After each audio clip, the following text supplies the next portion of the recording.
Actually society ने एक aspect बना दिया है कि अगर कुछ इम्पोर्टेंट है तो वो है आईआईटी, कि इतनी एज हो गई है, ये अभी भी घर में है, इसको कुछ समझ मतलब अभी तक अर्निंग नहीं है। जैसे कि मैंने लगभग 4 से 5 कंपनी के इंटरव्यूज दिए, टॉप 4 टॉप 5 तक गया मैं, बट स्टिल मैं प्लेस नहीं हो पाया। मतलब कि आपकी कंपनी कस्टमाइज विलास, अपार्टमेंट और रेजिडेंशियल कॉलोनी डेवलप करती है।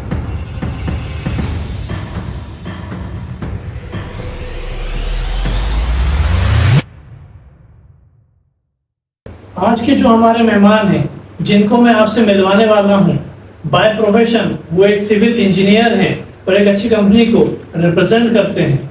तो आज हम उनसे जानेंगे सिविल इंजीनियरिंग क्या होती है, सिविल इंजीनियरिंग क्यों ज़रूरी है, क्या सिविल इंजीनियर सिर्फ घर और नक्शा बनाने का ही काम करता है। उनसे हम जानेंगे स्ट्रक्चर इंजीनियरिंग क्या होती है, उसका क्या रोल है, वो किस तरह से काम करती है। तो आइए हम उनसे मिलते हैं और सुनते हैं उनके मेहनत और संघर्ष की कहानी, उनकी जुबानी। कुशांग सिकरवा, विशाल ठाकुर टॉक्स पे आपका बहुत बहुत स्वागत है। कुशांग सिकरवा जी, विशाल ठाकुर टॉक्स पे आपका बहुत बहुत स्वागत है। थैंक यू सो मच मुझे इस प्लेटफॉर्म पे एक चांस देने के लिए, अपनी स्टोरी बताने के लिए। I am looking forward to this. Okay, welcome sir. थोड़ा सा मुझे बताएंगे आपके बारे में कि अभी आपका करंट रोल क्या है। तो सबसे पहले मेरा नाम कुशांग सिकरवार है और मैं बेंगलोर की एक कंपनी टोटल एनवायरनमेंट उसका नाम है, उसमें मैं एक स्ट्रक्चरल इंजीनियर हूँ और फिलहाल मैं पीजीईटी हूँ, पोस्ट ग्रेजुएट इंजीनियरिंग ट्रेनिंग। बहुत बढ़िया सर। थोड़ा सा अब अपन चलते हैं, आपकी जो अभी तक की जर्नी हुई है उसके बारे में जानते हैं। तो मुझे बताएंगे आपका जन्म कहाँ हुआ, आप कहाँ बड़े हुए।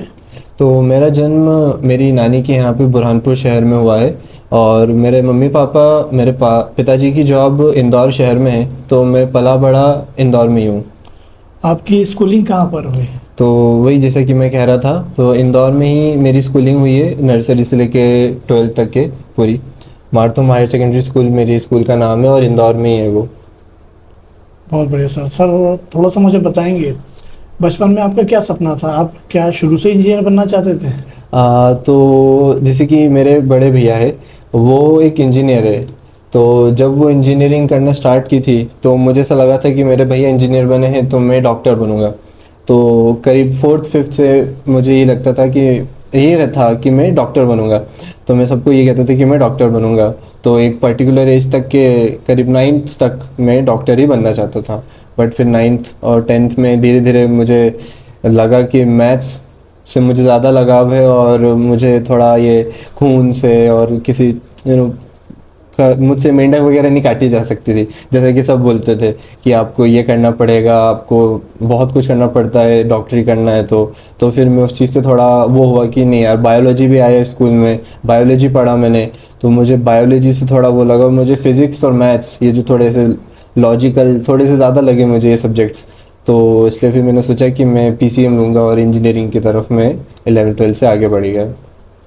बहुत बढ़िया सर। बचपन में आप कैसे थे, शरारती या पढ़ाकू। अगर ऐसा देखा जाए तो मैं थोड़ा शरारती किस्म का था, मतलब ऐसी बहुत बड़ी शरारतें नहीं करता था, बट मुझे हमेशा से मस्ती करना और थोड़ा हंसी मजाक ये सब पसंद रहा है, स्कूल में भी, घर के आसपास भी। जैसे कि मैं ऐसे घर पे बंद के या फिर एक जगह पे बैठ के रहने वाला नहीं था, बहुत ही शरारती किस्म का था। दोस्तों के साथ घूमूंगा, हंसी मजाक करूँगा, स्कूल में जाऊँगा तो भी उधर खेलना वगैरह इसी टाइप का था। पढ़ाई, हाँ, घर पे डांट पड़ती थी, मम्मी पापा सब बोलते थे कि चल पढ़ाई करो, तो उस हिसाब से फिर पढ़ाई भी करता था। तो पढ़ाई सिर्फ पढ़ना पड़ता था इसलिए पढ़ता था, बाकी पसंद ज़्यादा शरारत करना और वो सब ज़्यादा पसंद था। बहुत बढ़िया। बचपन लगभग सबका एक जैसे ही रहता है, बचपन में सब शरारती मस्ती पूरी रहते हैं। जी, बहुत बढ़िया। मुझे बताएंगे आपका अभी तक का टोटल एजुकेशन क्वालिफिकेशन क्या है। तो जैसे कि मैंने 12th करी, उसके बाद फिर मैंने प्रिपरेशन करी, तो उसके बाद मैंने 4 साल की इंजीनियरिंग करी, सिविल से BE करा, फिर उसके बाद 2 साल मैंने मास्टर्स करा, MTech करा स्ट्रक्चरल इंजीनियर में NIT से। तो ये है मेरा अभी तक का टोटल एजुकेशनल क्वालिफिकेशन। उसके बाद मैं अभी जॉब कर रहा हूँ। बहुत बढ़िया सर, बहुत बढ़िया। आप सिर्फ पढ़ाई करते थे या स्कूल में किसी स्पोर्ट्स वगैरह में भी पार्टिसिपेट करते थे? हाँ, जैसे कि मेरे भैया मुझे क्या बोलते हैं चेस सिखाया था। मेरे भैया को मेरे मामा ने चेस खेलना सिखाया था और फिर भैया ने मुझे सिखाया था। तो चेस में बचपन से एक रुचि रही थी। तो फिर स्कूल के भी कुछ ना कुछ टूर्नामेंट होते थे तो उसमें मैं चेस पार्टिसिपेट करता था स्कूल में। फिर स्कूल्स के बाहर भी टूर्नामेंट वगैरह होते थे तो उसमें मैं चेस खेलता था। फिर बाद में चल के लॉकडाउन के आसपास मैंने वॉलीबॉल और थोड़े बाहर के स्पोर्ट्स खेलना मतलब खेलते रहते थे बट एक वॉलीबॉल एक अच्छे स्तर पे खेलना चालू करा। तो वॉलीबॉल भी मैंने कॉलेज में अपनी टीम को प्रेजेंट करा है। तो ये सब बहुत बढ़िया, बहुत बढ़िया। इंजीनियरिंग बनने की प्रेरणा आपको कैसे मिली? तो एक्चुअली 9th-10th में मैं एक ट्यूशन क्लासेस के लिए जाता था। तो हमारे स्कूल के ही सर थे, वो 11th-12th को पढ़ाते थे मोस्टली। तो वो मैथ्स के बहुत अच्छे टीचर रहे। तो उनके लिए मैं उनके पास में जाता था मैथ्स पढ़ने के लिए। तो 9th और 10th एक ऐसा फेज़ रहता है जहाँ पे आपके किसी एक सब्जेक्ट का फाउंडेशन बन जाता है। तो उस चीज़ के लिए मैथ्स भी एक वैसी सब्जेक्ट है, वो या तो बिगड़ सकता है या बन सकता है। तो 9th और 10th में शैलेंद्र सर की क्लासेस में मैं जाता था तो उन्होंने मैथ्स को अच्छे से समझाया। तो मैथ्स समझ आया, फिर मैथ्स से प्यार भी हो गया, एक लगा हुआ कि यार ये एक अच्छा सब्जेक्ट है जिसको समझा जा सकता है और आप आगे बढ़ सकते हो। तो फिर वहीं से मुझे लगा कि यार मैथ्स एक अच्छा सब्जेक्ट है, इसमें मेरे को आगे बढ़ना चाहिए। मतलब मैथ्स में एक है कि एक एज रहा है, मुझे समझ भी आ जाता था।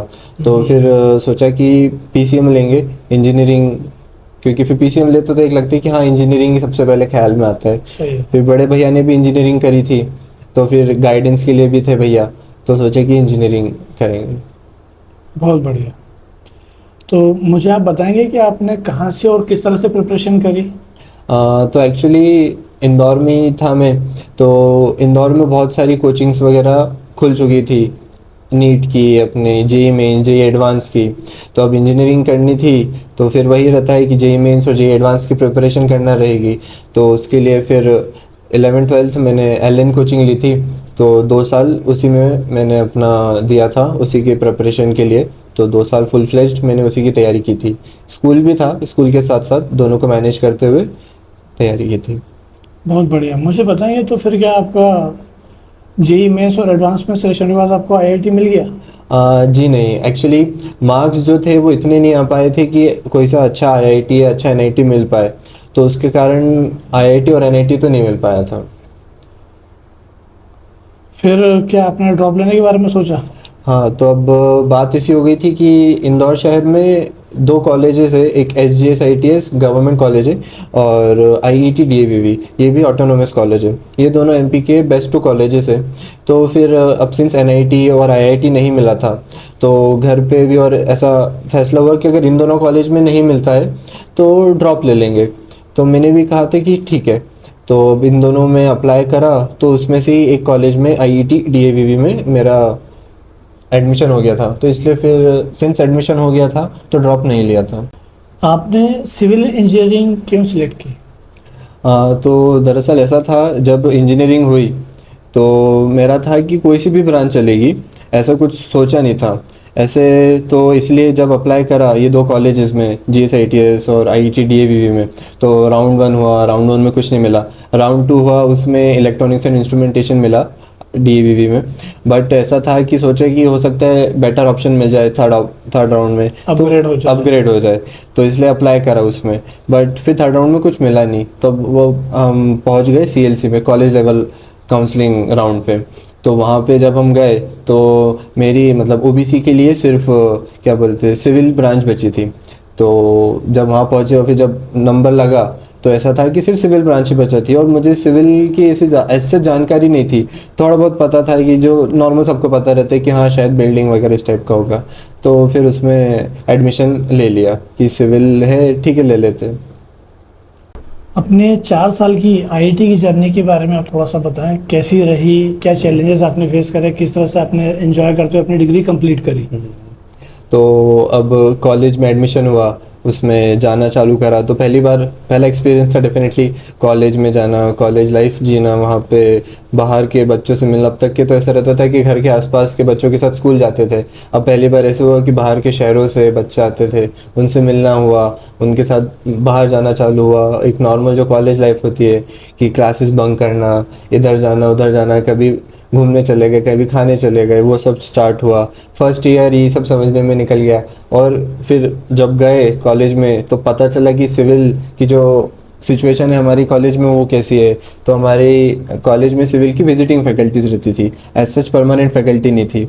तो फिर लगा कि यार सिविल में पता नहीं क्या होगा क्या नहीं होगा। तो शुरुआत में एक ख्याल था कि एक काम करेंगे, सेकेंड ईयर में ऐसा रहता है कि अगर आप फर्स्ट ईयर में अच्छा परफॉर्म करो तो कुछ टॉप स्टूडेंट्स को मौका देते, आप आपकी ब्रांच चेंज कर सकते हो।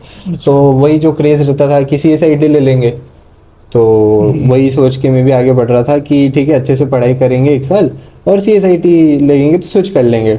तो वही सोचा, फिर धीरे धीरे आगे बढ़ते गए। एक सेमेस्टर निकल गया, फिर दोस्ती यारी और ज़्यादा हो गई, अच्छे एक ग्रुप बन गया 6-7 लोगों का, उनके साथ बाहर जाना, हंसी मजाक, वो सब स्टार्ट हो गया।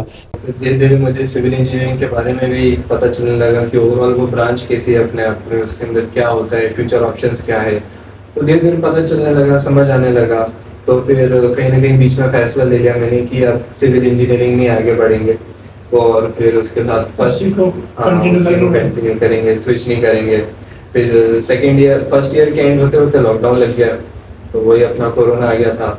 तो उसमें 1.5 साल निकल गया। लॉकडाउन में तो ऑनलाइन क्लासेस, तो वही उसमें तो ऐसा जितनी कुछ पढ़ाई का लोड नहीं रहता था, बाहर आसपास खेलना वगैरह उसी में निकल जाता था टाइम। तो उसके बाद लॉकडाउन एंड हुआ, फिर करियर प्रिपरेशंस, कोचिंग, फिर हाँ साथ साथ में कॉलेज में स्पोर्ट्स टूर्नामेंट भी होते थे, तो वॉलीबॉल खेलना स्टार्ट कर लिया था लॉकडाउन में।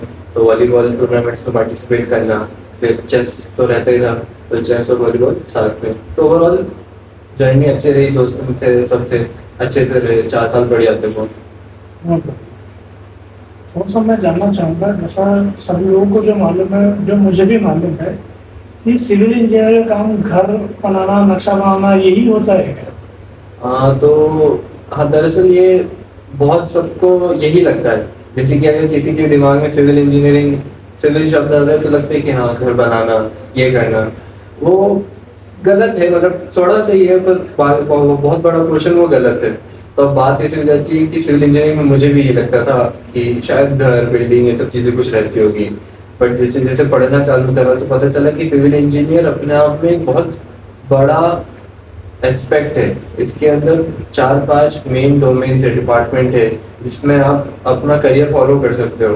मतलब हम जीवन में, लाइफ में जो भी कर रहे हैं, अब घर के अंदर, घर के बाहर, वो कहीं ना कहीं सिविल इंजीनियर से जुड़ा हुआ है। सिविल इंजीनियरिंग क्या होती है और क्यों जरूरी है? हाँ तो वही जैसा कि मैं कह रहा था कि सिविल इंजीनियरिंग कुछ 4-5 टाइप से मिला के बनता है। जैसे कि अगर आप देखा जाए तो एक हो जाता है अपना स्ट्रक्चरल इंजीनियरिंग, जिसमें आ जाता है अपना बिल्डिंग ओरिएंटेड स्ट्रक्चर, ब्रिजेस जो आप देखते हो, बड़े बड़े मेटल स्ट्रक्चर, स्टील स्ट्रक्चर्स, वो सब स्ट्रक्चरल इंजीनियरिंग में आ जाता है। इसमें अपने को स्टेबिलिटी डिजाइन करना रहता है स्ट्रक्चर्स को, कि वो स्टेबल रहेंगे कि नहीं रहेंगे, ये स्ट्रक्चरल इंजीनियर काम करता है। फिर आप चले जाओगे जियो टेक्निकल इंजीनियरिंग पे। जियो टेक्निकल इंजीनियरिंग हो जाता है अपना सॉइल रिलेटेड स्टडीज, कि अपनी सॉइल इंस्पेक्शन करना, फाउंडेशन स्ट्रॉन्ग हो पाएगी, अपने टाइप्स ऑफ सॉइल, कोई सा घर बनाना है या फिर बड़ी टॉल स्ट्रक्चर खड़ा करना है तो वो लोकेशन सही है कि नहीं, वाटर टेबल कहाँ पे है, ये सब एक सिविल इंजीनियर, जियोटेक इंजीनियर बताता है। फिर अपना ट्रांसपोर्टेशन इंजीनियरिंग आ जाती है। वो देखा जाए तो अपना जो रोडवेज हो गया, रेलवेज हो गया, एयरवे हो गया, ये सब एक ट्रांसपोर्टेशन इंजीनियर के अंडर आता है, कि उसको कितना एफिशिएंट बना सकता है, क्या क्या तरीके रहते हैं, वो सब डिजाइनिंग प्रोसीजर, वो सब उसमें आता है। इन्वायरमेंटल इंजीनियरिंग, जिसमें अपना जो अगर घर का देखे, साफ पानी जो अपने घर में आता है, गंदा पानी जो घर से जाता है, वो भी उसी के अंदर आता है, कि अपन इसे डिजाइन करें कि अपनी सारी चीजें व्यवस्थित रूप से चलेगी। फिर अपना हाइड्रोलॉजी, इरिगेशन, जो अपने फार्मर्स के लिए काम में आता है, क्योंकि बहुत बड़ा लैंड है तो कितना वाटर होगा, अपना कैलकुलेट करना है, एनुअल प्रेसिपिटेशन, फिर अपना फ्लड प्रेडिक्शन, ये सब भी सिविल इंजीनियर ही करता है। फिर अपन देखे जाए तो जो अपनी कंस्ट्रक्शन टेक्नोलॉजी एंड मैनेजमेंट है, जो बड़े बड़े प्रोजेक्ट चलते हैं तो उसको हैंडल करने के लिए प्रोजेक्ट मैनेजर होता है, वो भी एक सिविल इंजीनियर ही होता है, कि कैसे वो प्रोजेक्ट को गिवन डेडलाइन पे फिनिश करे, कैसे कुछ जैसे अपना कॉन्ट्रैक्ट्स रहता है सब विद इन द लॉस काम करे, ये सब एक सिविल इंजीनियर के अंडर ही आता है। बट ये सब चीज़ें अधिकतर मोस्ट लोगों को नहीं पता रहता है, तो ये है एक सिविल इंजीनियर।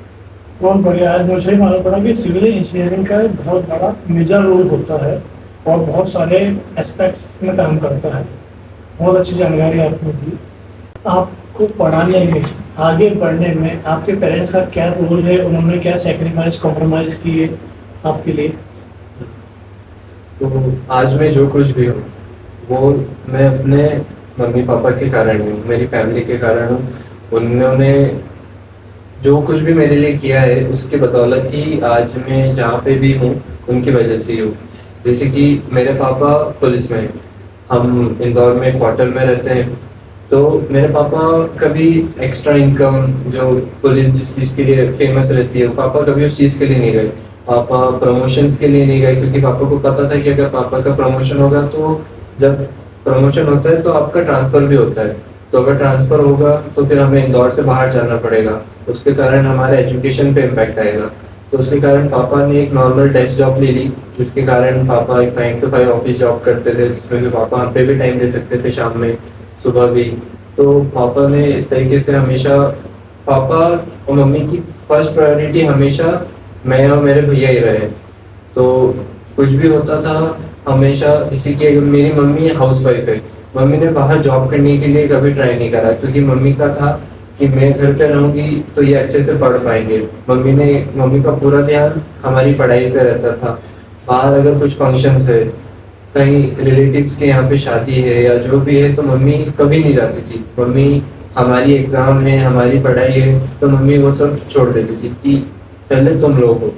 घर पे भी कुछ भी दिक्कत परेशानी होगी बट हमें अगर कुछ पढ़ना है, हमें कुछ चाहिए, घर पे मतलब हमारे आसपास भी बहुत सारे क्वार्टर्स थे बट किसी भी क्वार्टर में एक टेबल और कुर्सी नहीं थी। सबसे पहले हमारा घर था जहाँ पे टेबल आई थी, क्यों? क्योंकि हमें पढ़ना रहता था। 2 टेबल लाए पापा, डेस्कटॉप लाए, पापा ने जो कुछ भी कर सकते थे हमारे लिए, पापा ने हमेशा वो सब करा है। सारी हमारी एजुकेशन के लिए पापा की जो भी सेविंग्स रहती थी, अब हमें कोचिंग करना है, हमें कॉलेज में जाना है, तो पापा ने हमेशा अपनी सेविंग से ही हमारे लिए करा है। पापा ने खुद पे या मम्मी पे इतना ज़्यादा ना करके सब कुछ हम पर ही करा है, ताकि हम अच्छे से पढ़ पाए, हम आगे बढ़ पाए। तो उनके बिना तो हम कुछ भी नहीं कर सकते थे। बहुत बहुत। आपने कब से गेट की प्रिपरेशन शुरू की और क्यों? तो दरअसल पहले मैं आऊँगा कि मैंने गेट की प्रिपरेशन स्टार्ट क्यों करी। तो बात ऐसी हुई थी, अब सिंस मैंने जैसे मन बनाया कि मुझे सिविल में ही आगे अपना करियर डेवलप करना है, तो फिर वही रहता है कि अब करियर डेवलप तो करना है बट जॉब भी चाहिए। तो अब जॉब की सिचुएशन मेरे कॉलेज में सिविल के लिए इतनी अच्छी नहीं थी। तो फिर जब थोड़ा पता करा तो समझ में आया कि जब अगर कहीं बाहर से मास्टर्स करूँगा तो भी जॉब अपॉर्चुनिटीज़ इंक्रीज़ हो जाएगी। तो फिर था कि ठीक है गेट कोचिंग करेंगे। तो फिर गेट कोचिंग मैंने अपने बीई के 3rd ईयर से स्टार्ट किया था। तो 3rd ईयर स्टार्ट हुआ, उसके थोड़े दिन बाद ही मैंने गेट कोचिंग स्टार्ट कर दी थी। तो मैंने 2 साल गेट की फिर प्रिपरेशन करी। बहुत बढ़िया। तो फिर क्या आपका आईआईटी में सिलेक्शन हो गया? नहीं, मेरा आईआईटी में सिलेक्शन नहीं हुआ, मेरा एनआईटी में सिलेक्शन हुआ था। अच्छा, तो आपने एमटेक कहाँ से किया और किस ब्रांच में किया? तो मैंने मास्टर्स किया है एनआईटी सूरतगढ़, कर्नाटका में वो कॉलेज है। वो एनआईटीज़ में 2nd बेस्ट एनआईटी है ओवरऑल इंडिया में, और मेरी ब्रांच थी स्ट्रक्चरल इंजीनियरिंग। मतलब स्टेट चेंज हो गया, तो स्टेट चेंज होने से आपको वहाँ पर कुछ चैलेंजेस फेस करने पड़ेंगे, लैंग्वेज प्रॉब्लम, खाने की समस्या वगैरह? हाँ, तो दरअसल जब पता चला कि साउथ का एक कॉलेज है कर्नाटका में है, वहाँ पे एडमिशन हो गया है, तो फिर सबका यही था, एक टेंशन था कि यार साउथ में कैसे सर्वाइव करेगा, वहाँ पे लैंग्वेज भी अलग रहेगी, थोड़ा फूड टेस्ट भी चेंज हो जाता है। तो कुछ सीनियर्स थे साउथ में, उनसे कांटेक्ट करा, पूछा तो पता चला कि हाँ थोड़ी सी इश्यूज रहते हैं, जैसे कि फूड का रहता है, अगर आप वेजिटेरियन हो तो आपको इतना अच्छा खाना नहीं मिल पाएगा, नॉन वेजिटेरियन का थोड़ा ज़्यादा वो रहता है। तो मैं नॉन वेजिटेरियन था नहीं, मतलब मैं नहीं खाता था, घर पे खाते थे पिताजी और भैया। तो फिर मैंने कहा कि ठीक है मैं भी नॉनवेज खाना स्टार्ट कर देता हूँ। मैंने मतलब अपनी तैयारी पहले से चालू कर दी थी क्योंकि पता था कि अब जाना है रहना तो है ही। तो फिर मैंने वो एक तैयारी करी, लैंग्वेज का भी थोड़ा सीखा तो फिर इंग्लिश में। बहुत बढ़िया, मतलब जो चैलेंजेस थे उनको आपने पहले रिजॉल्व कर लिया जाने के पहले। हाँ हाँ, जितना कर पाया। बहुत बढ़िया। तो थोड़ा सा मुझे आप बताएंगे कि जैसे आपकी ब्रांच आपने बताई स्ट्रक्चर इंजीनियरिंग, ये आपने क्यों सिलेक्ट किया? हाँ तो मेरा था कि मुझे जाना है डिज़ाइन स्ट्रक्चर्स में। मतलब दरअसल जैसे कि जो अपनी बिल्डिंग्स हो जाती है तो मेरा था कि मुझे उसको डिज़ाइन करना है। मेरा एक रहा है कि एक टॉल स्ट्रक्चर डिज़ाइन करना है और फिर उसके ऊपर अगर जाके मैं जब खड़ा होऊंगा फिर जब मैं वहाँ से जो नज़ारा देखूंगा वो कितना अच्छा होगा। तो वो एक है मेरा एम। तो उसके लिए फिर मैंने सोच कर रखा था, तो उसके लिए स्ट्रक्चरल इंजीनियरिंग करनी है। तो इसलिए मेरा हमेशा था और उसकी जो सब्जेक्ट्स थे वो भी मेरे स्ट्रॉन्ग रहे हैं हमेशा से, मुझे वो समझ आया है, मुझे अच्छा लगा है। तो इसलिए फिर मैंने स्ट्रक्चरल इंजीनियरिंग करने का फैसला लिया। मुझे बताएंगे बहुत सा स्ट्रक्चरल इंजीनियरिंग क्या होती है? दरअसल अगर देखा जाए स्ट्रक्चरल इंजीनियरिंग कोर है किसी भी एक स्ट्रक्चर का। जैसे कि अगर हम देखें, अगर आपकी कोई सी बिल्डिंग है, अब आप खड़ी तो कर सकते हैं बट वो कितने टाइम तक के स्टेबल रहेगी, उसके वो रहने लायक है कि नहीं, वो उसके अंदर अपने को कितना स्टील देना पड़ेगा, कितने डायमेंशन होने चाहिए अपने कॉलम के बीम्स के, अपन अगर अर्थक्वेक लोड है, विंड लोड है, ये सब जो टेक्निकल अपने लोड्स है, अपन में कितने लोगों कितनी ऑक्यूपेंसी हो सकती है, कितने एल्टीट्यूड तक के मतलब कितनी हाइट तक के वो स्टेबल रहेगी, कहीं वो डिफ्लेक्शन में तो फेल नहीं हो जाएगी, या फिर सर्विसेबल है कि नहीं, लोग उसके अंदर रहना पसंद करेंगे कि नहीं। तो ये सब काम है हमारा। हमें ये बताना रहेगा कि आपका जो स्ट्रक्चर है वो कितना स्ट्रांग है, कितना इकोनॉमिक है। अब हमारा ये भी एक रहता है कि स्टील लेके हम उसको सेव कर सकते हैं बट हमको उसको इकोनॉमिक में बनाना है। अपन उसको ऐसा नहीं है कि बहुत ज़्यादा स्टील प्रोवाइड कर दे तो वो अनइकोनॉमिकल हो जाएगा, बहुत ज़्यादा फिर वो बिजनेस पॉइंट ऑफ व्यू से हम कहीं ना कहीं थोड़ा लैग करने लगेंगे कि हम अपना इन्वेस्टमेंट एक रॉन्ग डायरेक्शन में जा रहे हैं। तो हमको वो भी देखना रहता है कि इकोनॉमिकल एंड एफिशिएंट स्ट्रक्चर को बनाना ये हमारा काम रहता है। ड्यूरिंग स्टडिंग एमटेक आपने कॉलेज में क्या रोल प्ले किया? तो दरअसल जब एनआईटी सूरतगढ़ में मैं गया तो बहुत सारे ऑप्शंस थे, बहुत सारी चीज़ें देख रहे थे, एंजॉय कर रहे थे। तो इतने में सीनियर्स ने फिर आए, उन्होंने समझाया कि एक रोल है इंटर्नशिप कोऑर्डिनेटर का। फर्स्ट ईयर स्टूडेंट्स बनते हैं वो, उसमें बेसिकली ये काम रहता है कि सिंस स्टूडेंट जब आप ज्वाइन करते हैं तो कॉलेज की कुछ वो है गाइडलाइंस कि हर स्टूडेंट को इंटर्नशिप करना कंपलसरी है। 6 to 8 वीक्स का उसका ड्यूरेशन रहता है कि इसमें आपको इंटर्नशिप करना है।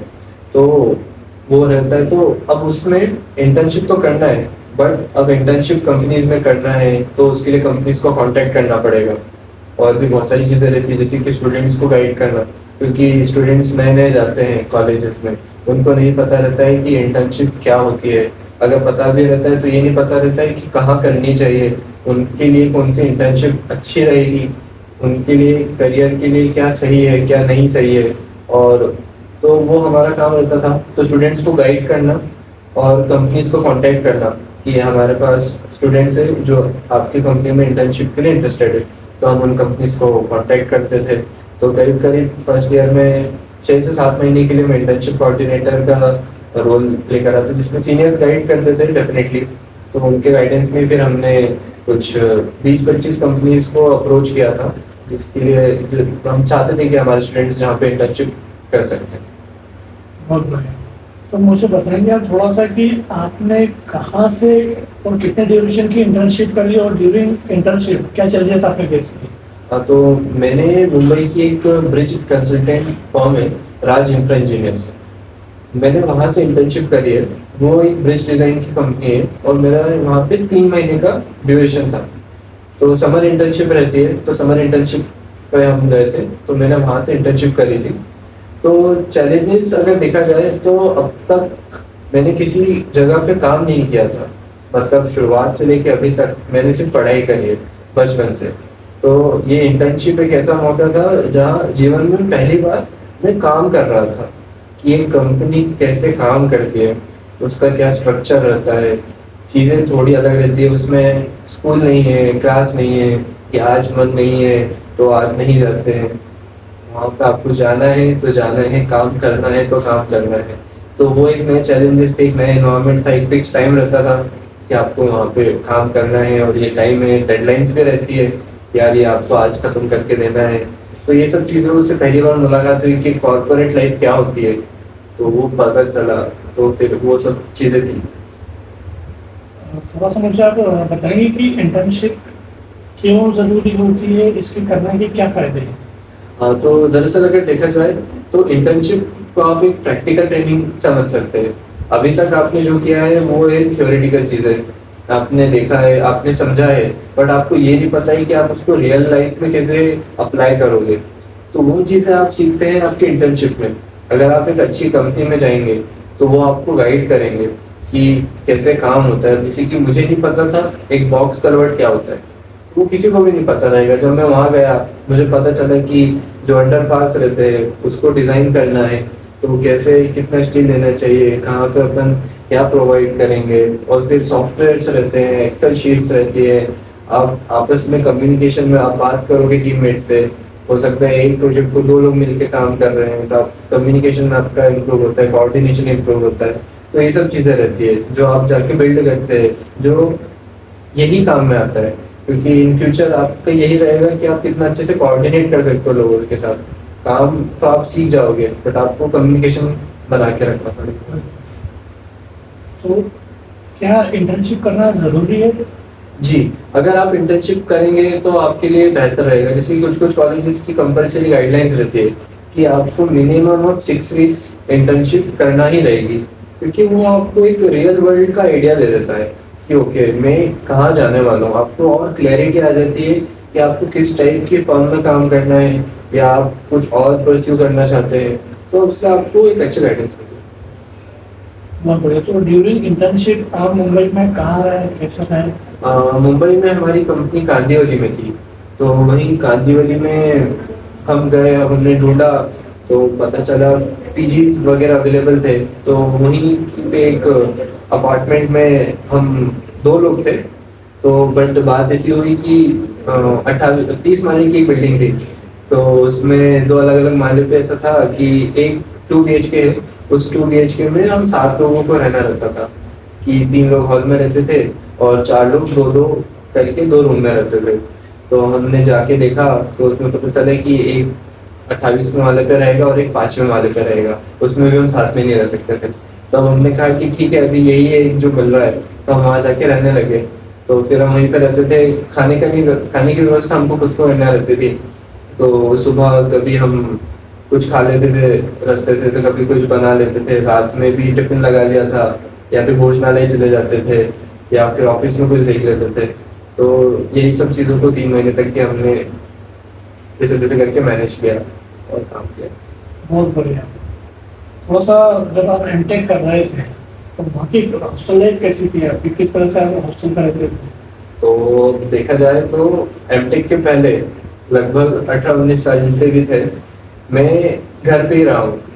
तो घर पे रहना, घर पे खाना खाना, घर पे ही सारी चीज़ें हो जाती थी। और फिर घर पे कहीं ना कहीं देखा जाए तो फिर टाइमिंग्स भी रहती है कि अब इतने बजे घर आना है, बाहर जाना है। अब पहली बार मैं बाहर गया, कॉलेज गया, मेरे बीई भी जो था, बीई का जो ड्यूरेशन था उसमें भी मैं डे स्कॉलर था, घर से आना जाना रहता था। तो एमटेक करने जब मैं गया तो पहली बार मैंने हॉस्टल लाइफ देखी, पहली बार मैं हॉस्टल में रहा। शुरुआत में अजीब लगा जब मम्मी पापा छोड़ के गए, तो देखा अब लगा अब अकेला हो गया हूँ इतने बड़े अननोन जगह पे, जहाँ हिंदी भी एक नॉर्मल लैंग्वेज नहीं है, वहाँ पे मैं हूँ, अब कैसे रहेंगे। थोड़ा अजीब लगा, गया रूम पे जाके बैठा। रूम पे बैठा ही था, उतनी देर में किसी ने दरवाजा ठकठकाया और बस बात करना चालू कर दी कि कहाँ से हो, मैं वाइजैक से आया हूँ, चलो बाहर चलते हैं, मुझे थोड़ी सी शॉपिंग करनी थी। तो बस उसी टाइम पे मुझे एक चीज़ समझ में आ गई कि यहाँ जो है वो यहाँ के लोग हैं, दोस्तों ने। तो फिर मैंने दोस्त बनाना चालू करे, खूब दोस्त बनाए। कॉलेज लाइफ जितने अच्छे से मैं जी सकता था उतने अच्छे से जी। जो एक्टिविटीज़ होती थी, कल्चरल फेस्ट वगैरह, कहीं सॉन्ग पार्टिसिपेशन हो रहा है, कहीं डांस हो रहा है, कहीं कुछ इवेंट हो रहा है, कल्चरल इवेंट्स हो रहे हैं, टेक्निकल इवेंट्स हो रहे हैं, सब में पार्टिसिपेट करा, जानने की कोशिश करी, आसपास घूमने की खूब, मतलब कर्नाटका के सबसे मैं खूबसूरत जगह पे रहा, तो आसपास खूब अच्छे मंदिर थे, तो सब जगह गए, अच्छी ट्रैवल करा, खूब सारे नए लोगों से मिला, कंफर्टेबल हो गया मैं। शुरुआत में सारी चीज़ें अजीब लगती थी, किसी भी इंसान से बात करने में अजीब लगता था, बट अब मैं कंफर्टेबल हूँ, मैं किसी से भी कहीं पे भी जा सकता हूँ, अब घूमने में भी कोई दिक्कत नहीं होती। शुरुआत में लगता था कि मैं अकेले कैसे सर्वाइव करूँगा, कभी कुछ हो गया तो मैं क्या करूँगा, बट पता चला अकेले सर्वाइव आप कर सकते हो, दोस्तों ने आपके आसपास, तो सब हो जाता है। तो कॉलेज लाइफ मेरे दोस्तों के साथ, फिर प्रोफेसर्स वगैरह भी अच्छे थे, सबकी गाइडेंस की मदद से 2 साल अच्छे से सब कंप्लीट हुआ था।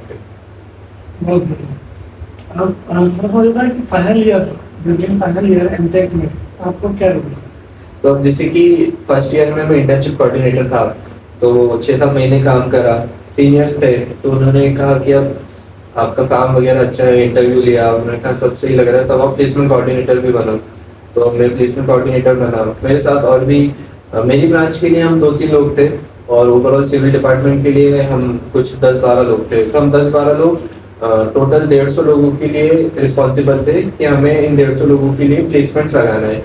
तो कंपनीज का ऐसा रहता है, कुछ कंपनीज खुद आती है, पर बहुत सारी कंपनीज को हमें ही आगे से अप्रोच करना पड़ता है। तो हम नंबर्स निकालते थे, एचआरस को कॉल करते थे, उनको मनाते थे, सीटीसी नेगोशिएशंस करते थे कि हमारे पास टैलेंटेड सेट ऑफ स्टूडेंट्स है, आप आइए, इनको लेकर जाइए। तो सेकेंड ईयर हमारा उसी में जाता था, हमने पूरा कोशिश करी कि हमारे जितने भी स्टूडेंट्स थे हम उन सबको प्लेस कर पाए, और एट द एंड हमने हमारी ब्रांच के लिए 100% प्लेसमेंट भी अचीव कर लिया था। तो सेकेंड ईयर यही रहा था। बहुत बढ़िया। फिर आपका प्लेसमेंट का कॉलेज से आसानी से हो गया होगा? हाँ, तो दरअसल सबको ऐसे ही लगता है कि अगर आप प्लेसमेंट कोऑर्डिनेटर हो तो कहीं ना कहीं आपका प्लेसमेंट आसानी से हो जाएगा, या आप बने ही इसलिए हो ताकि आपका प्लेसमेंट आसानी से हो जाए, तो ये थोड़ी गलतफहमी है। तो दरअसल अगर मैं सीधा आंसर दूं तो मेरा प्लेसमेंट जो हुआ था वो कुछ 4-5 महीने बाद हुआ था, मतलब जब से हमारा प्लेसमेंट सीजन स्टार्ट हुआ था अगस्त से, तो वो पूरा साल मेरा खत्म हो गया था जनवरी 2025, वहाँ पे मेरा प्लेसमेंट हुआ था। तो अब दरअसल होता क्या है कि सिंस हम प्लेसमेंट कोऑर्डिनेटर्स है, तो हमारी जो पहला इंटेंशन रहता है कि हम चाहते हैं ज़्यादा से ज़्यादा स्टूडेंट्स का प्लेसमेंट हो, हमारी प्रायोरिटी वो रहती है। तो अब हमारे कॉलेजेस की पॉलिसीज रहती है कि अगर आप किसी कंपनी को अप्रोच कर रहे हो तो आप उस कंपनी के लिए बैठ नहीं सकते हो प्लेसमेंट के लिए। अच्छा। तो अब जैसे कि आपने किसी कंपनी को बुलाया, तो आप उसकी प्लेसमेंट में अगर आप बैठोगे तो कहीं ना कहीं चांस है, आपके पास एचआर का नंबर है, आपके पास उन कंपनी का कांटेक्ट है, आप फेवर मांग सकते हो कि सर हमारी बात हुई थी, मैं भी बैठ रहा हूँ, क्या आप मुझे ले सकते हो डायरेक्टली। तो ये चीज़ ना हो और एक फेयर इन्वायरमेंट बना रहे, उसके लिए ये सब पॉलिसीज भी रहती है। तो अब जिन कंपनीज को हम बुलाते हैं उसमें हम सिर्फ उस ड्राइव को मेंटेन करते हैं कि सारी टेस्ट प्रॉपर हो जाए, इंटरव्यू प्रॉपर कंडक्ट हो जाए, रिजल्ट्स आ जाए और स्टूडेंट्स का सिलेक्शन हो जाए। तो कुछ टाइम तो उसी में निकल गया मेरा, फिर उसके बाद लगा कि नहीं यार 1-2 महीने ऑलरेडी निकल चुके हैं, अब खुद की प्रिपरेशन पे ध्यान देना पड़ेगा। तो फिर खुद की प्रिपरेशन पे स्टार्ट कर ध्यान दिया। फिर जब प्रिपरेशन स्टार्ट करा तो ऐसा तो था नहीं कि एकदम से हो जाएगा, अब इतनी सारी चीज़ें ऐसी थी कि जो मैंने समझना स्टार्ट करी, कुछ कुछ चीज़ें मुझे पता चली कि हाँ ये शॉर्टकमिंग्स है मेरी, मुझे इधर अपने आप को इम्प्रूव करना पड़ेगा। तो कुछ कुछ कंपनीज के टेस्ट निकल नहीं पाए, फिर कुछ कंपनीज के टेस्ट निकल गए तो इंटरव्यूज में गया, जैसे कि मैंने लगभग 4 से 5 कंपनी के इंटरव्यूज दिए, टॉप 4 टॉप 5 तक गया मैं, बट स्टिल मैं प्लेस नहीं हो पाया। कुछ कंपनीज की रिक्वायरमेंट थी, कुछ मेरी रिक्वायरमेंट थी जो मैच नहीं हो पाई। फिर जाके मेरा जनवरी में एक कंपनी में प्लेसमेंट हुआ। बहुत बढ़िया। मतलब आपने काफी स्ट्रगल, काफी चैलेंजेस फेस किए अपने प्लेसमेंट के लिए, आसानी से नहीं हुआ। बहुत बढ़िया। आपका प्लेसमेंट किस कंपनी में हुआ, वो कहाँ लोकेट है और मार्केट में कहाँ स्टैंड करती है? तो दरअसल मेरा प्लेसमेंट हुआ टोटल एनवायरनमेंट नाम की कंपनी में, वो बेंगलोर में उसका लोकेशन है, उसका ऑफिस बेंगलोर में है। और देखा जाए तो मेरी कंपनी को 30 साल से ज़्यादा हो चुके हैं एस्टेब्लिश हुए हुए, और वो एक बेंगलोर की प्रेस्टीजियस रेजिडेंशियल फर्म्स में आती है। टॉप 10 बेंगलोर फर्म्स में से एक कंपनी हमारी भी है। बहुत बढ़िया। थोड़ा सा मुझे बताइए आपकी कंपनी क्या काम करती है? तो दरअसल टोटल एनवायरनमेंट एक रेजिडेंशियल सोसाइटीज डेवलप करती है। मेन फंक्शन इसका ये है कि रेजिडेंशियल सोसाइटीज बनेगी, इसके बड़े बड़े टावर्स रहते हैं, विलास रहते हैं, सेपरेट इसके प्रीमियम विलास रहते हैं एक्चुअली, अच्छी रिच क्वालिटी अपने को होम्स मिलेंगे इसमें। और बाकी ये हॉस्पिटैलिटी में भी है, इनके खुद के रेस्टोरेंट्स हैं जो वर्ल्ड क्लास रिनोन्ड है, इनकी खुद की ब्रेवरी है जो भी टॉप 5 इंटरनेशनल वाइन्स में से एक में आती है। और ये रियल स्टेट में भी है, ये लैंड डेवलपमेंट में भी ध्यान देते हैं, लैंड लेंगे उसको डेवलप करके for further progress they will give it. So ये हमारी एक कंपनी का ओवरऑल स्टेटस है। जैसा आपने बताया कि आपकी कंपनी रिच विलास डेवलप करती है, तो ये क्या होता है? तो दरअसल बात ऐसी थी कि जो हमारी कंपनी के ओनर्स हैं कमल सर, शिवानी मैम, जब वो अपने टाइम पे विला मतलब अपने घर रहने के लिए ढूंढ रहे थे तो उनको पसंद नहीं आ रहा था, उनको लग रहा था कि कुछ कमी है, ये घर वाली फीलिंग नहीं दे रहा है। तो फिर उन्होंने एक फिलोसफी डेवलप करी कि किसी इंसान को घर कब लगता है, जब उसके हिसाब से घर में चीजें हो, उसको जो चीज जहाँ चाहिए वो चीज वहाँ होनी चाहिए। अब घर में कोई फीलिंग रहती है कि आप पेड़ पौधे हो तो आप जुड़े हुए रहते हो नेचर से, आपको एक प्रॉपर ऑक्सीजन मिलती रहती है, आपका माइंड शांत रहता है, आप जाओ तो उनको पीसफुल लगना चाहिए। आप किसी सोसाइटी में जा रहे हो तो आपको ऐसा नहीं होना चाहिए कि बाहर की टेंशन सोसाइटी में नहीं आनी चाहिए। सोसाइटी में आप जैसे ही घुसो तो वेल डेवलप्ड आपको गार्डन्स दिखे, आपके जो विलास है या फिर जो भी आपके टावर्स है, बिल्डिंग है, एकदम प्रॉपर हो, वेंटिलेशन सिस्टम एकदम सही सेट हो, लाइटिंग सिस्टम बेस्ट हो, आप सारी चीज़ों का एकदम प्रॉपर वे से यूज कर सको। आपको रूम चाहिए, आपको 3 बेडरूम चाहिए, आपको 2 बेडरूम चाहिए, आपको स्विमिंग पूल चाहिए नहीं चाहिए, आपको कैसी चीज़ें चाहिए, आप उसको कैसे मेंटेन कर सकते हो, ये गैप उन्होंने इस चीज़ को देखा कि नहीं था, तो उन्होंने उस चीज़ पे डेवलप करना स्टार्ट किया और वो उसी पे आगे बढ़े। तो उन्होंने 3-4 डिपार्टमेंट को मिलाया एक साथ कि आर्किटेक्ट्स अपने को अपीलिंग व्यू अच्छा देते, स्ट्रक्चरल इंजीनियर उसको स्टेबिलिटी देंगे कि वो डेवलप हो भी सकता है कि नहीं, अपना सर्विसेज डिपार्टमेंट जो चीज़ें चाहिए वो सब है कि नहीं, लैंडस्केप डिपार्टमेंट, उन्होंने सारे डिपार्टमेंट्स को कंबाइन करा और उन्होंने सोचा कि इससे हम एक परफेक्ट सोसाइटी बना सकते हैं जो जब अंदर घुसे तो उनको किसी काम का स्ट्रेस नहीं होना चाहिए, आप वो वहाँ पे आराम से रह सके। ऐसा नहीं है कि यहाँ पे भी हम घुट घुट के रह रहे हैं। तो वो चीज़ उन्होंने फाइंड आउट किया और वो उसी को डेवलप करके अब वो एक अच्छे पोजीशन पे आ चुके हैं। और मतलब कि आपकी कंपनी कस्टमाइज विलास, अपार्टमेंट और रेजिडेंशियल कॉलोनी डेवलप करती है। करेक्ट। बहुत बढ़िया। तो मुझे बताएंगे कि आपका करंट रोल क्या है आपकी कंपनी में? तो अगर रोल वाइज देखे तो मैं फिलहाल एक PGET हूँ, that means post graduate engineering training, और मैं स्ट्रक्चरल डिपार्टमेंट का एक पार्ट हूँ जिसमें जो भी बिल्डिंग या स्ट्रक्चर है उसको डिज़ाइन करते हैं। तो उसमें मेरा रोल ये हो जाता है कि किसी भी स्ट्रक्चर को मैं एनालिसिस करूँगा सॉफ्टवेयर की हेल्प से, ETAP, SAFE, टेक्निकल सॉफ्टवेयर हो जाते हैं, इससे हम मॉडलिंग करेंगे पूरे स्ट्रक्चर की, उसको एनालिसिस करेंगे, लोड सप्लाई करेंगे, स्टेबिलिटी उसकी चेक करेंगे कितना स्टेबल है नहीं है। तो मेरा भी काम यही है, मैं मॉडलिंग करूँगा, उसके बाद में स्टेबिलिटी चेक करता हूँ, कितनी रिक्वायरमेंट आ रही है, तो वो रिक्वायरमेंट के हिसाब से हम डिसाइड करते हैं कि कितना स्टील हमको प्रोवाइड करना चाहिए, कहाँ करना चाहिए, क्या ये फिजिबल है कि नहीं है, ये सब चीज़ें अभी फिलहाल मेरा रोल यही है। बहुत बढ़िया। अभी तक आपसे जो भी मैंने चर्चाएं करी वो काफ़ी बढ़िया लगी और काफ़ी इंस्पायरिंग स्टोरी आपकी मुझे लगी, जिससे मैं समझता हूँ कि काफ़ी सारे लोगों को बहुत सारी चीज़ें सीखने को मिलेगी। अब मैं आपसे थोड़ा सा जानना चाहता हूँ कि जैसे अभी वर्तमान समय में जो स्टूडेंट JEE मेंस या एडवांस की प्रिपरेशन कर रहे हैं उन्हें आप क्या मैसेज देना चाहेंगे?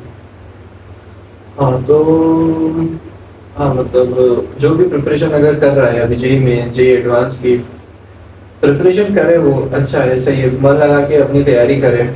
बट एक मेन इम्पॉर्टेंट चीज़ जो है वो ये है कि प्रेशर हैंडलिंग बहुत ज़्यादा इम्पॉर्टेंट रहती है ऐसे एग्जाम्स का जब आप प्रिपरेशन कर रहे हो, क्योंकि इसका स्ट्रेस बहुत ज़्यादा रहता है, आपको 2-3 चीज़ें एक साथ देखना पड़ती है, कहीं ना कहीं आप दुनिया से कट जाते हो, आपका पूरा ध्यान रहता है कि मुझे IIT में जाना है। एक्चुअली सोसाइटी ने एक एस्पेक्ट बना दिया है कि अगर कुछ इम्पोर्टेंट है तो वो है एक आईआईटी।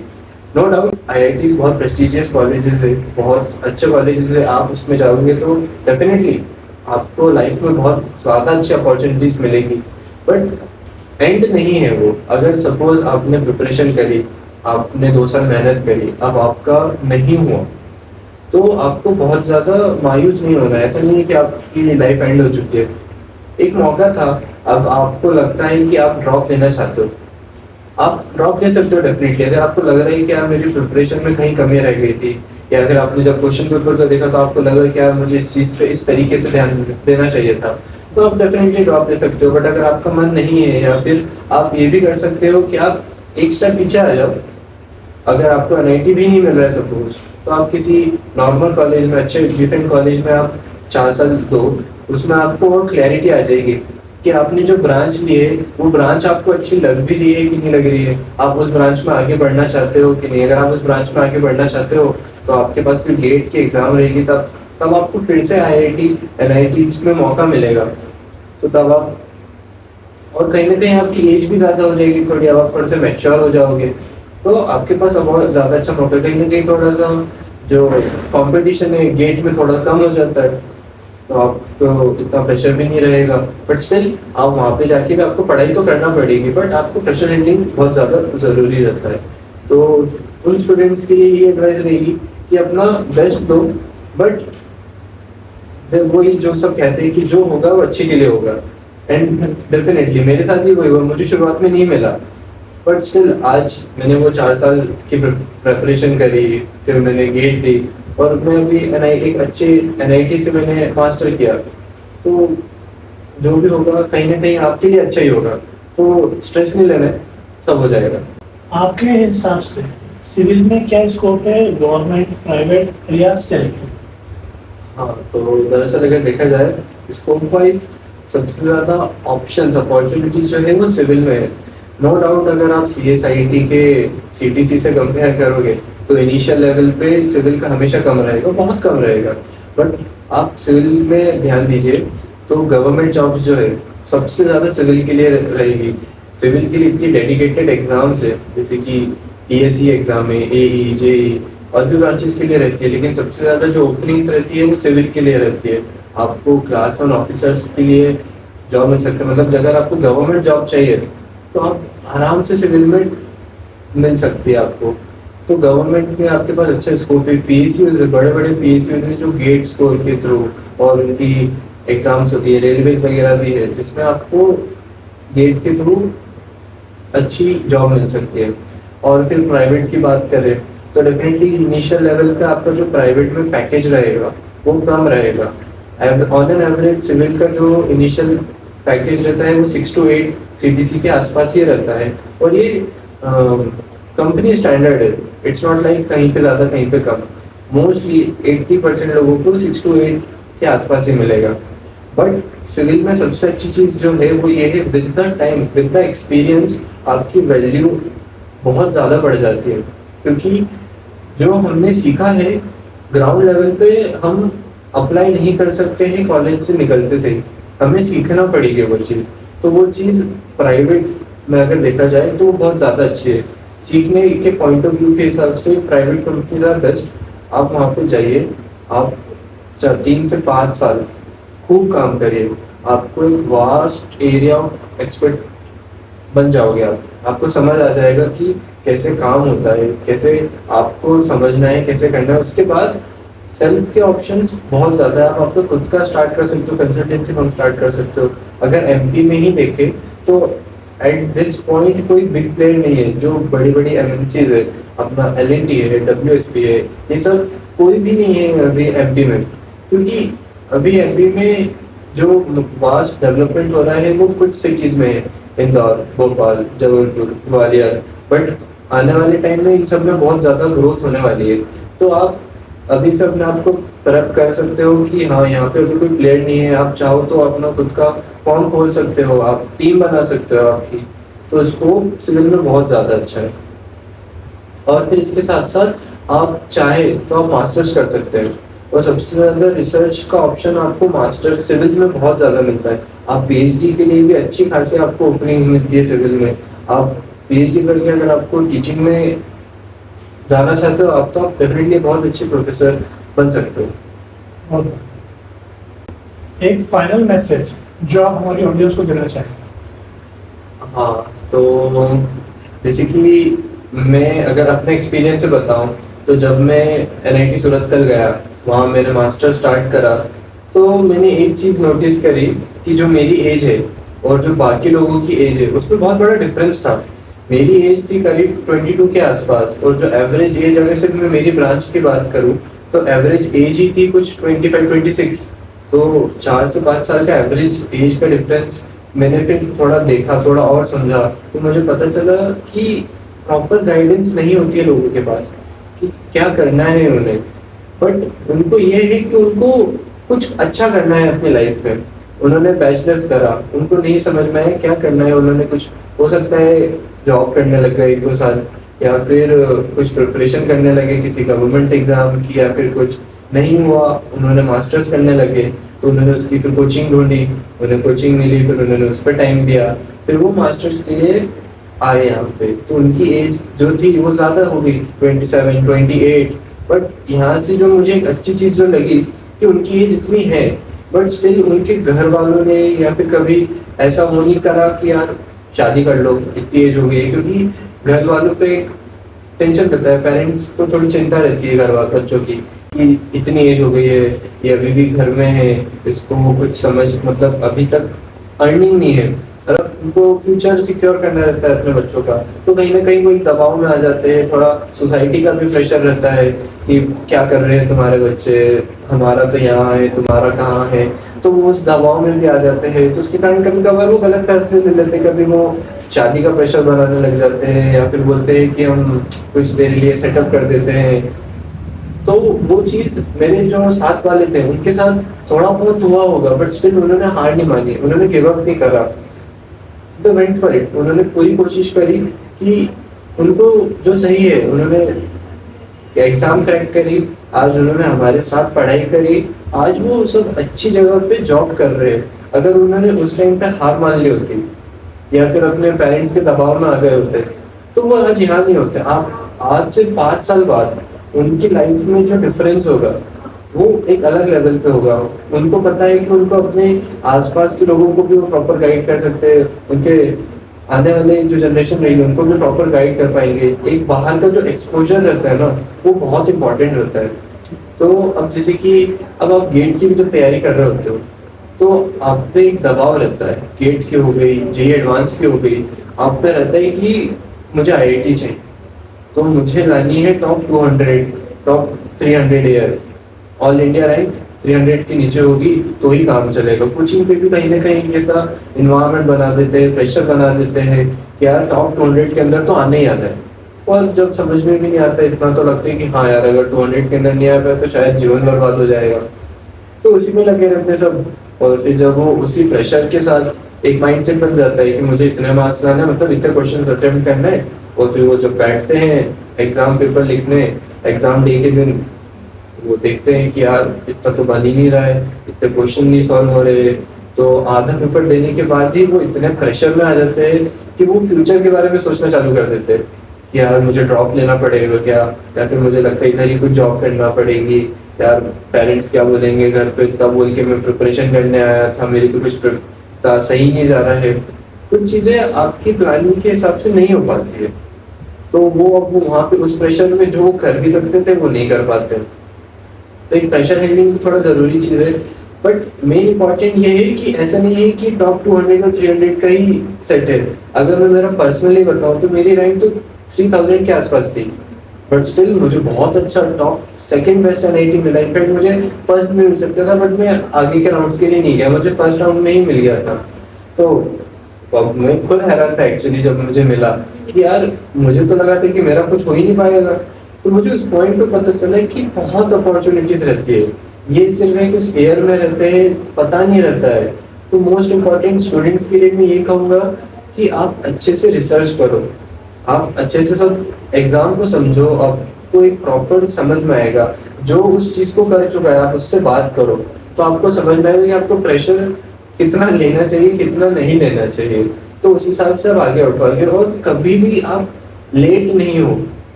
अगर आपको ऐसा लग रहा है ना, घर पे लगता है कि यार मैं 24 साल का हो गया हूँ, 25 साल का हो गया हूँ, मेरी बैचलर्स को खत्म हुए 2-3 साल हो गए, अभी तक मैं पैसा नहीं कमा रहा हूँ। मेरे साथ वाले तो वहाँ देखो, वहाँ जॉब कर रहा है, उसने गाड़ी खरीद ली, उसकी शादी होने वाली है।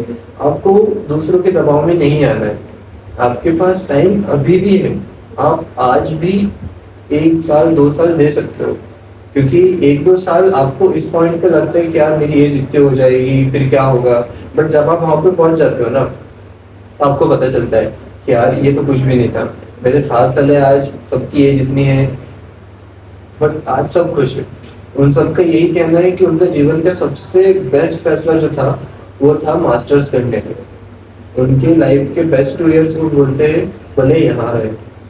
तो अगर किसी पेरेंट को ये भी लगता है कि वो यहीं जहाँ पे वो रहते हैं वहीं रखे अपने बच्चों को, यहीं पे आसपास करा ले, बाहर की दुनिया हाँ बहुत अनप्रडिक्टेबल है, बुरे हादसे हो जाते हैं, बट स्टिल अगर वो बाहर जाएंगे, वो बाहर के लोगों से मिलेंगे, उनको एक्सपोजर मिलेगा। क्योंकि कभी कभार आपको नहीं समझ में आता है कि आपको लाइफ में क्या करना है। आप कितना भी सोच लो कि हाँ मैं शायद ये करूँगी या मैं शायद ये करूँगा, बट आप नहीं प्रेडिक्ट कर सकते हो कि आप क्या करना चाहते हो। बट आप जब बाहर निकलते हो, आप दूसरे लोगों से मिलते हो, आपको और अपॉर्चुनिटीज मिलती है। आप एकदम घर से दूर चले जाओ, 1700 किलोमीटर दूर था मैं, घर भी जाने के लिए 2 दिन लगते थे, बट तब जो है वो बाहर वाली है। तो आपको समझ में आने लगता है कि यार चीज़ें कैसी है। तो वो आपको एक अच्छा एक्सपोजर मिलता है, आप खुद डेवलप होते हो।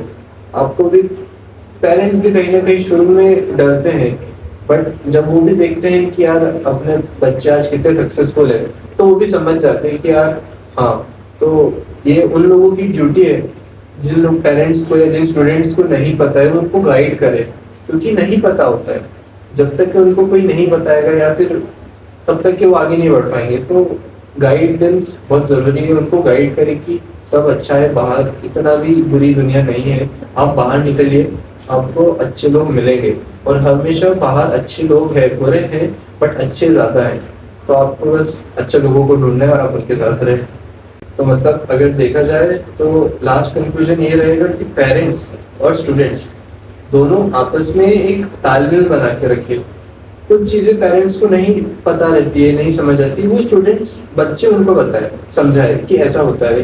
कुछ चीज़ें बच्चों को नहीं पता रहती, उनको नहीं पता है कि कैसे काम करेगी या फिर पेरेंट्स को किस बात की चिंता है, तो वो अपनी चिंता बच्चों को बताए कि यार हमारा कंसर्न ये है। तो अगर आपस में बैठ के बात कर सकेंगे तो कोई समस्या नहीं रहेगी। तो जो दबाव बनता है एक्स्ट्रा वो नहीं बनेगा। बिल्कुल। बहुत बहुत धन्यवाद आपका आने के लिए और महत्वपूर्ण जानकारी हमारे साथ में आपकी जानने के माध्यम से जो आपने शेयर करी, मैं समझता हूँ उसके लिए काफ़ी सारे स्टूडेंट्स को फायदा मिलेगा। काफ़ी इंस्पायरिंग स्टोरी आपकी रही है, उससे काफ़ी सारे बच्चे इंस्पायर होकर के अपनी लाइफ में कुछ अच्छा और कुछ बड़ा ज़रूर करेंगे, ऐसी मुझे उम्मीद है। आपका बहुत बहुत धन्यवाद। धन्यवाद। अगर ये वीडियो आपको अच्छा लगा हो तो लाइक करें, शेयर करें और ऐसी कहानियां जानने के लिए हमें सब्सक्राइब जरूर करें। और वीडियो के अंदर बने रहने के लिए आपका बहुत बहुत धन्यवाद।